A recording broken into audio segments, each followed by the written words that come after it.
Ladies and gentlemen, as part of the Jeremiah Show, welcome to It's Radio with TV's Tim Stack. Now here's the host of the show, a man whose wife's hall pass, actor Kurt Russell, was 20 feet from her bedroom, but she couldn't stop throwing up. It's TV's Tim Stack. Yeah! Me. Welcome. Show number 20,000. We've done 20,000 of these shows. Before I tell that story about Kurt Russell, and my guest, I believe, was at our house when this happened. He may not remember it, but I believe he was there. So I just want to thank Jeremiah. I always forget to thank Jeremiah, our producer, and Dr. D. Richard Dugan, the engineer. So I want to make sure I do that at the top of the show. So anyway, everybody knows what a hall pass is. A hall pass is like you have permission from your spouse to go have sex, sleep with somebody who you want a hall pass with. Like that. Oh, that's what that is. That's the definition of a hall pass. My wife's was Kurt Russell. Like if Kurt Russell ever approached, absolutely, Jano, my wife, go. You got Kurt Russell for an hour. Go. My hall pass, of course, was Fred Rerun Barry from What's Happening. I never met him, sadly. But anyway, and my guest, we live in Santa Barbara, but we're not big Hollywood people. So rarely do like Hollywood people, enter our lives. I think we share that in common, but they do occasionally. So one night we were having some people over for dinner and happened to be friendly with Bob Zemeckis, the big director, and his wife, Mary Ellen. And the door flies open and they come in and they bring in Goldie Hawn and Kurt Russell into our house. And I believe, I'm giving away my guess, Dennis and his wife were at our house for dinner. But here's what happened. My wife, about 20 minutes before dinner, had eaten some bad chicken salad from a certain store in Montecito and she gets food poisoning. She's throwing up violently in the back bedroom. Meanwhile, Kurt Russell is in the hall pass is 20 feet from her. And I keep going in to check on her, like, you okay? You okay? And she's asking me questions like, what's he wearing? And she throws up. That is a true story. Her hall pass got within 20 feet of her and she's had food poisoning.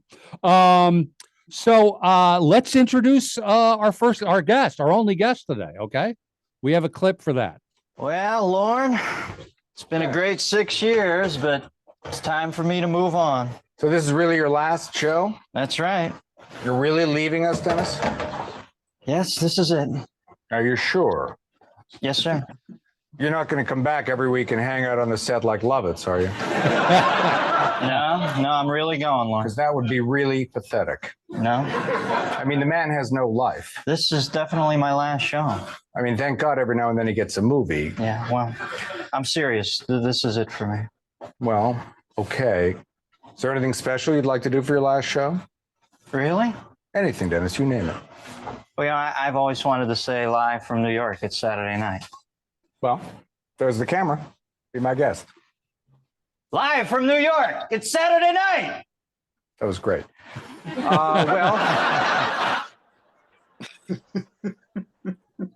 We're going to miss you, Dennis. Yeah, I'll miss you too, Lorne. Okay, let's introduce our guest. He's a very, very successful comedian. You know him from Saturday Night Live, The Dennis Miller Show, Dennis Miller Live, Monday Night Football. This weekend, he won the British Open. That was pretty cool to see. It's Dennis Miller. Yay! Hey, Tom! How are you, my friend? You know what? That's so funny that I'm trying to think. I don't remember when the anniversary show was. I don't think I have been back from that to SNL. So it's funny. That was the last time? I think that was. I think I was there when the anniversary happened. In other words, still on. Oh, you were still on the show when the anniversary happened. When the 25th happened. Right. I haven't been back. So I don't think I have been back there since that night. Wow. So that's kind of funny. And I remember that night with Jano, and I remember the irony that she retched so violently, she popped her right eye out and came out in an eye patch. And Pliskin was absolutely blown away that she was paying homage to Snake's character with the eye patch. And it's good to see you, D-Tad, or not It's see good to you, see you. but it's good to And I think if you were to like tell my wife like what character do you want him in, she might go with Snake Plitkin. Like she might say like, yeah, Escape from New York. Give me that Kurt Russell.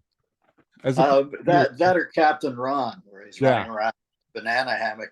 I told you that story. Tim and I golf, so we always laugh on the course. But there's that great story about Christopher Guest where his Christmas party at Marty's house one night, Marty Short, and Marty has just shot Captain Ron with Kurt.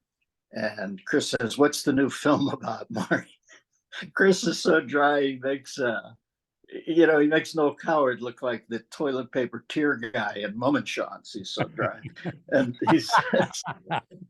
he says, "Tell me what the new film's about, Marty." And Marty says, "Well, I play a guy who has a boat." And Chris says, "I didn't say ruin it."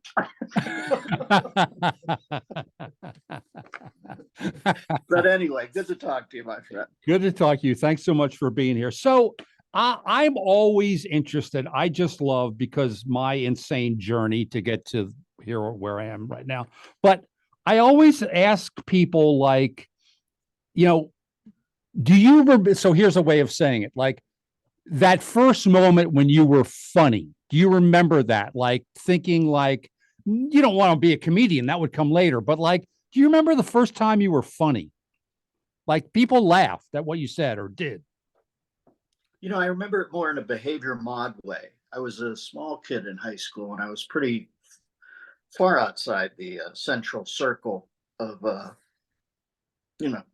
society there. I didn't get bullied too much, but wasn't an insider. I sat in a study hall next to the star player on the football team. I know his name. I'm not trying to be nebulous. Right. I don't like to mention people's names unless you talk to them and they're okay with that. It's such weird times. But he was cool. And we had a teacher or you don't teach a study hall, but she was an English teacher who oversaw our study hall. And she was very young. And you could tell that she hadn't learned yet to be at ease with the kids. It was a little great Santini. And I used to say things under my breath to him at the back of the room, or she'd say something that was very strident and I'd say, blah, blah, blah, blah. I'd brave it off with something and he would laugh.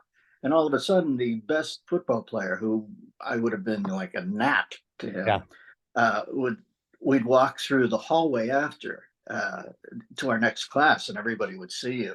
So it was more of a behavior mod decision for me where I thought, oh, I see. There's my Wonka ticket to get in. Yes. I'm never going to be a good athlete. I'm reasonably shy. But if you are a sort of a whimsical Sancho Panza, you can ride next to the guy who's actually tilting at the windmill. So I did that. Yeah, that makes perfect sense. I mean, for me, it was first grade, Mrs. McEntee's play. I was in the play as the father, and I went off script. Like I went off script, and people laughed. And I remember it. It was just like, oh, people like me when I do stupid things. And that's better than, when I was getting it home. So it's just like, oh, so I'll just do more of this. Do I remember that? Did your old man say something après that was, I can't remember. I thought maybe your dad says, stick to the script or something. Maybe I'm just imagining. It is, listen, you find a way, right? Water finds a way. It bears on a surface. If you're an outsider and you're a kid, you probably played the father in first grade because you're already a little bit of a stretch, right? Were you tall? I'm trying to think. Now you're so tall. She just put me in as the father, and then I guess the lines weren't good enough. I don't know what I said. Something like, "What's for dinner?" or something, and I kind of went like, "What's dinner, Mon ami?" or something. I don't know what I said. You remember how powerful that is. Jesus, when I first started getting laughs professionally, it was. Thank God, it's a reasonably healthy endeavor, and if you follow it to the nth degree and never get it, I think it can be a little self-flagellative, but the simple fact is it's enough at the beginning. Money doesn't enter it, fame doesn't enter it. The act of being in a closed place with, what was it, 50 people to start to 200 people, saying a thought that you've had and having laughter come back, which you realize is involuntary approval. They don't have to nod their head, or they don't, it's just like you've said something and there's a bing bang to it that evokes a happy sound out of them. It's an aphrodisiac, isn't it? It was so It really is. It really, really is. And whatever, I mean, I found the Groundlings, and it's the same thing. You come up with some character bit and they laugh, and it's just like, oh my God, this is the greatest thing ever. So going back, because again, we've talked a little bit about this, but on the golf course, but like, who were some of, when you were a kid watching TV? Wikipedia said Jonathan Winters was like your, and I sort of was surprised by that. But well, he had a watching him- TV show, Tim, that I think I'm 69, you're close, but these shows only last 2 or 3 years, so it might not be in your wheelhouse, but No, for me it was. And he would end the show during the final credits with an improv. They'd throw him an item, and I'm sure this, God, can you imagine, now that you know show business a little, I'm sure this was all reproduced or to some degree, or maybe not. Jonathan was enough of a purist that maybe said, I don't want to know what you're going to throw me. Yeah. And they threw him a big inner tube for a tire. Yeah. Just a black inner tube from a tire, and it was barely inflated, and he folded it in half and did Jonah in the whale's mouth. If he folded it, looks like a big set of whale. He stuck his head and said, get me out of here, get me out of here, because somebody get me out of here. It's my name's Jonah. And I, sitting at home in my feety PJs, just thought that was so crazy, uproarious, and unbridled, which isn't my type of comedy. But I remember thinking, God, it must feel good to be that free.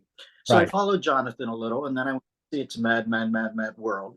Right. And I was entranced when he destroyed the gas station, which was built out of like light balsa wood. It was so funny when you look back at it now. You can see Stanley Kramer said, we don't want Jonathan getting hurt, no shards or anything. Let's make this thing out of the lightest possible wood. He just manically destroys it. It reminds me of that great scene in Citizen Kane where she leaves Charles Foster Kane and he goes batshit in her bedroom and just, completely like Godzilla hitting Tokyo, blah, blah.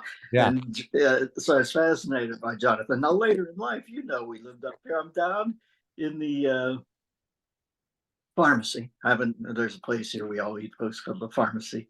I don't want to make this too inside, but that's our local diner. And I hear that voice behind me, Tim. I go, oh my God, he goes, Dennis Moore. I turned around, it's Jonathan, and I thought, oh, that's right, he lives up here. This is way back then. And we started having breakfast together. And he was such a elfin genius, you know what I mean? That I would just sit there in delight. I'd go in the morning and I'd say, how are you today, John? Yes. And then 45 minutes later, I'm having breakfast with a Manchurian grandmother, and it's so crazy how funny he was. I've told the story on the show where I ran into him on the sidewalk one day and said, thanks so much. And he went on for an hour, and there was crazy things that were said. There were also wildly funny and really smart observations.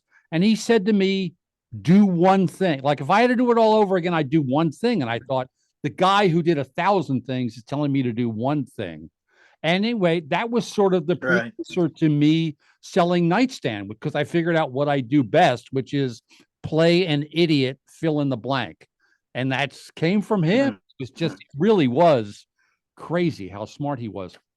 Here's another. It's funny that he sort of begat Robin for me, because Robin adored him. They were really like they loved each other dearly. And later on, and although this was never my type of comedy turned out to be more Belzerian and observational. Belzer was a very big catalyst for me when I got older.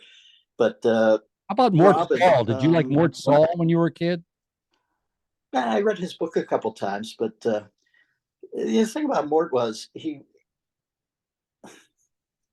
he dropped more names than an expected parent. You know what I mean? And he liked being with the in crowd, be it Kennedy or that never interested me. That sort Yeah, of I could see that. being the aide de camp or the court jester, stuff like that. So Right. I enjoyed more. I think it's a very perceptive book. Really, it's called Heartland, and it's quite brilliant. But he saw everybody's sort of foibles, except he had a big one that he didn't see. I often find that with social critics, they kind of miss the point on that. But when I saw Robin do that HBO special, that first one at the Troubadour or wherever it was, on the rocks up on Yeah. Sunset, I think it Yeah. might be on the rocks. And he left the stage, went up into the balcony, and it was just so liberating. I thought, God, I've got to pursue that. And I don't have that skill. Right. I don't want to be up there going, oh, don't be afraid, and pouncing on anything. But it did make me think I've got to try that stage thing. And you mix it in with another, where I saw a comedian doing a joke I sold to him on the Tonight Show, and that was a pragmatic decision. I thought I have to become the conduit for that. But I would say the big influences on me in my career were Jonathan Early, that begat Robin. Jay, when I first met Jay, gave me a working class hero approach to it, which I admired immensely. And Belzer's almost disdain for the crowd, not disdain, but he was the furthest thing from an ass kisser, liberated me from being a bit sucky on stage and wanting approval, to thinking, boy, what they really find intoxicating is when you're good and you're not even, you know, begging for Right. approbation. So those four things matter to me. Yeah. Well, you found your own thing. That's a good time to take our first break, which we will do. I'm talking to Dennis Miller, who proudly says he's got nothing to promote. Good for I'm you. retired. Yeah. You know I'm retired. I'm going to promote Sprung on Amazon Freebie, the show I worked on. And we're going to take our break. You're listening to It's Radio with TV's Tim Stack. Hey, can I get a water, Tim?